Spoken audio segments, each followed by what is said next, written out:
Good morning दोस्तों, Gyandev speaking online class में फिर से आप लोगों का स्वागत है। हम पिछली क्लास में हम पढ़ रहे थे पोषण के बारे में। हमने टॉपिक शुरू किया था एक पोषण, ठीक है।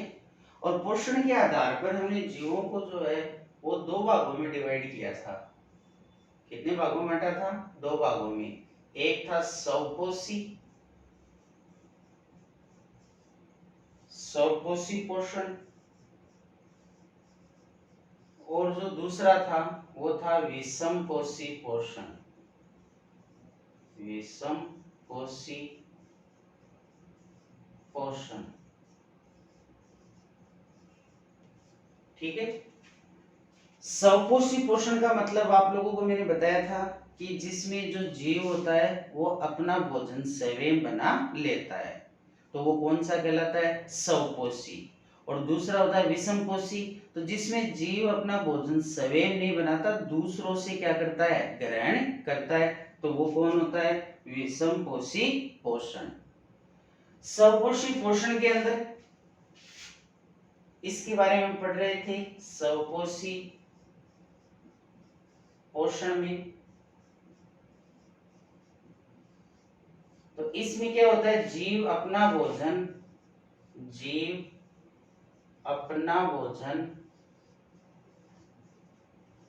स्वयं बनाता है, ठीक है। जीव अपना भोजन क्या करता है? स्वयं बनाता है। और इसका जो एग्जाम्पल है वो हमने लिया था हरे पादप। तो जो हरे पादप होते हैं वो अपना भोजन क्या कर लेते हैं? स्वयं बना लेते हैं। ये हरे पादप जो अपना भोजन स्वयं बनाते हैं, तो स्वयं बनाने के लिए इसमें एक क्रिया होती है जिसका नाम हमने पढ़ा था प्रकाश संश्लेषण। कौन सी क्रिया होती है? प्रकाश संश्लेषण।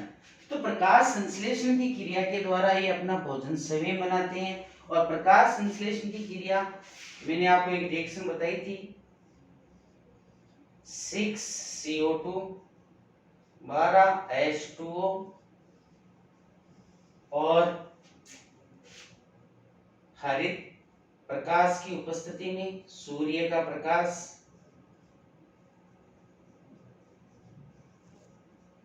प्रकाश और हरित लवक,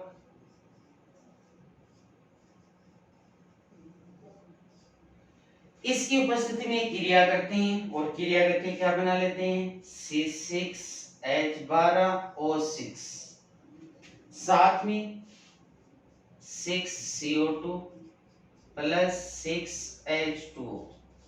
तो ये एक रासायनिक रिएक्शन होती है पादपों में। हरे जो पादप होते हैं तो उसमें ये रासायनिक रिएक्शन होती है, इसी को हम कहते हैं प्रकाश संश्लेषण। और इसमें ये बनता है ग्लूकोज। क्या बनता है? ग्लूकोज। और यही इसी को हम क्या कहते हैं? भोजन। इस प्रकार से ये अपना भोजन यहाँ पर बनाते हैं इस रिएक्शन के द्वारा। तो इसमें देखो कुछ घटनाएं घटित होती हैं।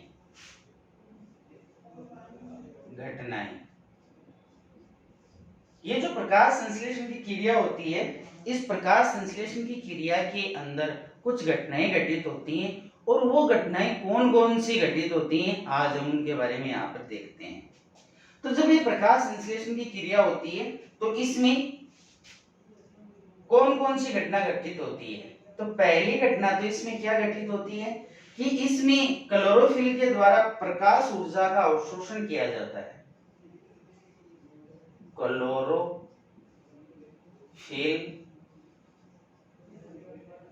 द्वारा प्रकाश ऊर्जा का अवशोषण। क्लोरोफिल द्वारा प्रकाश ऊर्जा का अवशोषण। तो देखो सूर्य का प्रकाश इसमें काम में आ रहा है और ये हरित लवक होता है, तो हरित लवक के अंदर क्लोरोफिल होता है। तो क्या होता है कि इसमें एक घटना तो क्या घटित होती है कि इस हरित लवक के अंदर जो क्लोरोफिल है, इसी के अंदर पाया जाता है क्लोरोफिल। हरित लवक के अंदर जो क्लोरोफिल होता है वो सूर्य जो है वो सूर्य की कौन सी ऊर्जा, प्रकाश ऊर्जा, सूर्य में कौन सी ऊर्जा पाई जाती है, प्रकाश ऊर्जा। तो क्लोरोफिल द्वारा सूर्य की प्रकाश ऊर्जा का क्या किया जाता है, अवशोषण किया जाता है। पहली घटना तो ये घटित होती है, क्योंकि याद रखिएगा प्रकाश संश्लेषण की जो क्रिया होगी वो हमेशा सूर्य के प्रकाश की उपस्थिति में होगी, अनुपस्थिति में नहीं होगी। जैसे दिन के समय सूर्य का प्रकाश रहता है तो दिन के समय ये घटना घटित होगी, रात्रि में कभी भी प्रकाश संश्लेषण नहीं होता। तो उसमें पहला काम क्या होता है कि जो हरे पेड़ पौधे होते हैं तो हरे पेड़ पौधों की कोशिकाओं में जो हरित लवक पाया जाता है उसमें होता है क्लोरोफिल। ये क्लोरोफिल सूर्य की, और सूर्य में कौन सी ऊर्जा, प्रकाश ऊर्जा, उसका क्या करता है, अवशोषण करता है। फिर दूसरा क्या करता है, इस प्रकाश ऊर्जा को अवशोषित करने के बाद में इसको किस में बदल दिया जाता है, रासायनिक ऊर्जा में बदल दिया जाता है। तो फिर क्या कर दिया जाता है, प्रकाश ऊर्जा का रासायनिक ऊर्जा में रूपांतरण। प्रकाश ऊर्जा का कौन सी ऊर्जा में रूपांतरण, रासायनिक ऊर्जा में रूपांतरण। तो प्रकाश संश्लेषण जो होता है, तो प्रकाश संश्लेषण के अंदर ये जो सूर्य की जो प्रकाश ऊर्जा है, इस प्रकाश ऊर्जा को कौन सी ऊर्जा में बदल दिया जाता है, रासायनिक ऊर्जा में बदल दिया जाता है। तो दूसरा ये हो जाता है यहाँ पर कि सूर्य की जो प्रकाश ऊर्जा थी उस प्रकाश ऊर्जा को कौन सी ऊर्जा में, रासायनिक ऊर्जा। और यहाँ पर जो रासायनिक ऊर्जा होती है वो भी याद रखना, वो किस रूप में हो जाती है, एटीपी के रूप में। रासायनिक ऊर्जा किस रूप में संचित होती है, एटीपी के रूप में। तो ये दूसरी घटना घटित हो गई। फिर तीसरा क्या होता है यहाँ पर, यहां पर देखो ये जो जल के अणु होते हैं, इन जल के अणु का, किसका, जल के अणु का। तो जल का जो अणु होता है, तो जल के अणु का हाइड्रोजन और ऑक्सीजन में विघटन हो जाता है। जल के अणु का हाइड्रोजन व ऑक्सीजन में विघटन। जल के अणु का किसमें विघटन हो जाता है, हाइड्रोजन और ऑक्सीजन के अंदर विघटन हो जाता है। तो ये देखो यहाँ पर जो ये ऑक्सीजन निकल रही है, ये ऑक्सीजन किससे निकल रही है, सॉरी मैंने यहाँ पे लिख दिया CO2 O2 था ये जो ऑक्सीजन निकल रही है, ये ऑक्सीजन किससे निकलती है, जल के विखंडन से निकलती है। तो याद रखिएगा प्रकाश संश्लेषण की जो क्रिया होती है, प्रकाश संश्लेषण की क्रिया में हम कहते हैं कि CO2 ग्रहण करते हैं और ऑक्सीजन गैस निकालते हैं, O2 निकालते हैं। तो ये जो ऑक्सीजन गैस प्रकाश संश्लेषण की क्रिया में निकलती है, तो ये किसके विघटन से निकलती है, तो यहाँ पर CO2 भी काम में आ रहा है और जल भी काम में आ रहा है। तो ये जो ऑक्सीजन यहाँ पर निकलेगी, ये ऑक्सीजन किसके विखंडन से निकलेगी, मतलब इन दोनों में से किससे निकलेगी। तो याद रखिएगा हमेशा ये जो ऑक्सीजन यहाँ पर निकलती है ना, ये ऑक्सीजन इस H2O के विखंडन से निकलती है। तो कई बार कॉमन सा क्वेश्चन ये पूछ लिया जाता है कि प्रकाश संश्लेषण की क्रिया के अंदर ऑक्सीजन गैस मुक्त होती है, किससे मुक्त होती है, CO2 से होती है, H2O से होती है, और कोई ऑप्शन दे देगा। तो याद हमें ये रखना है कि जल के विखंडन से, मतलब जल के अणु का विखंडन होता है और उसी के विखंडन से कौन सी गैस निकलती है, ऑक्सीजन गैस निकलती है। ठीक है, ये ध्यान में रखना है। चौथी जो चीज इसमें घटित होती है वो क्या होता है, कार्बन डाइऑक्साइड का, कार्बन डाइऑक्साइड का, कार्बन डाइऑक्साइड का कार्बोहाइड्रेट में,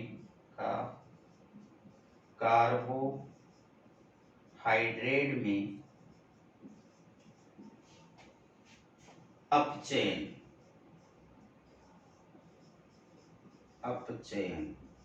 कार्बन डाइऑक्साइड का कार्बोहाइड्रेट में अपचयन। ये देखिएगा कार्बन डाइऑक्साइड है ये रही, और ये ग्लूकोज जो कि क्या है, एक प्रकार का कार्बोहाइड्रेट।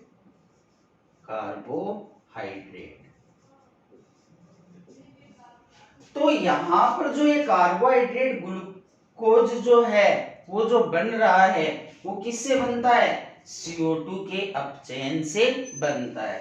तो ये जो CO2 है, इस CO2 का किसमें अपचयन हो जाता है, कार्बोहाइड्रेट के अंदर अपचयन हो जाता है। तो ये जो यहाँ पर जो कार्बोहाइड्रेट बनेगा वो किसके विघटन से बनेगा, किसके अपचयन से बनेगा, CO2 के अपचयन से बनेगा। तो यहाँ पर कार्बन डाइऑक्साइड गैस जो बाहर से ग्रहण की जाती है उसी के अपचयन से कौन बनता है, कार्बोहाइड्रेट बनता है। तो ये बात भी हमें यहाँ पर याद रखनी है। तो ये कुल 4 बातें हो गई, या यूं कहते हैं 4 घटनाएं हैं जो कब घटित होती हैं, प्रकाश संश्लेषण की अभिक्रिया में घटित होती हैं। तो दोबारा से इनको देखें कि प्रकाश संश्लेषण क्रिया में कौन कौन सी घटनाएं घटित होती हैं। तो प्रकाश संश्लेषण क्रिया में हम देखते हैं कि CO2 है, H2 है, और सूर्य का प्रकाश है, हरित लवण मतलब क्लोरोफिल है, और इससे ग्लूकोज O2 और H2O बन रहा है। ठीक है, अब ये बनता कैसे है तो वो देखिएगा कि जैसे क्लोरोफिल, सबसे पहले क्लोरोफिल द्वारा सूर्य का, क्योंकि प्रकाश संश्लेषण की अभिक्रिया के लिए हमें किसकी आवश्यकता पड़ती है, सूर्य के प्रकाश की आवश्यकता पड़ती है। तो सूर्य का जो प्रकाश है उसके अंदर कौन सी ऊर्जा होती है, प्रकाश ऊर्जा। तो इस प्रकाश ऊर्जा का सबसे पहले क्या किया जाएगा, अवशोषण। और याद रखिएगा अवशोषण कौन करेगा, तो हरा जो पादप होता है, हरे पादपों के जो कोशिकाएं होती हैं उसमें पाया जाता है हरित लवक, और हरित लवक के अंदर कौन पाए जाते हैं, क्लोरोफिल। तो इन क्लोरोफिल के द्वारा जो सूर्य का प्रकाश है, जिसमें जो प्रकाश ऊर्जा है उसका क्या किया जाएगा, अवशोषण किया जाएगा, पहली बात। दूसरा क्या होता है कि अब प्रकाश ऊर्जा का अवशोषण हो गया, तो इस प्रकाश ऊर्जा को अवशोषित करने के बाद में कौन सी ऊर्जा में, रासायनिक ऊर्जा में इसको बदल दिया जाता है। अब रासायनिक ऊर्जा, कोशिकाओं में जो रासायनिक ऊर्जा होती है वो किस रूप में होती है, तो याद रखना वो होती है एटीपी के रूप में, जिसका पूरा नाम है एडिनोसिन ट्राइफॉस्फेट, एडिनोसिन ट्राइफॉस्फेट। तो इस रूप में ऊर्जा क्या हो जाती है, संचित हो जाती है। तो इसमें बदल जाएगा, क्योंकि कोशिका में ऊर्जा, याद रखना कोशिकाओं के अंदर जो ऊर्जा है वो हमेशा किस रूप में काम में आती है, रासायनिक ऊर्जा मतलब एटीपी के रूप में काम में आती है। तो 2 बातें हो गई। तीसरा क्या होता है कि हम कहते हैं कि प्रकाश संश्लेषण की क्रिया में ऑक्सीजन गैस मुक्त होती है, CO2 लेते हैं, ऑक्सीजन छोड़ते हैं। तो ये जो ऑक्सीजन गैस मुक्त होती है वो होती किससे है, तो ये ऑक्सीजन गैस यहाँ पर H2O के विघटन से मुक्त होती है। किसके विघटन से मुक्त होती है, H2O के मतलब जल के विघटन से ऑक्सीजन गैस निकलती है, ये याद रखना।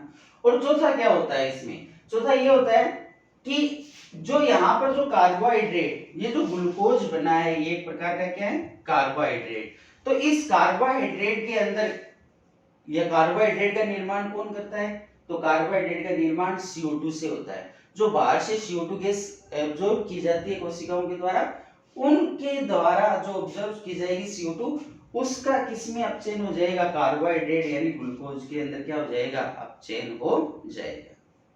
ठीक है, तो कई बार सिंपल सा यही से क्वेश्चन पूछ लिया जाता है कि प्रकाश संश्लेषण के समय घटित होने वाली घटनाएं कौन कौन सी होती हैं, या प्रकाश संश्लेषण के समय कौन कौन सी घटनाएं घटित होती हैं। तो ये 4 घटनाएं घटित होती हैं जो हमें ध्यान रखनी है। ठीक है।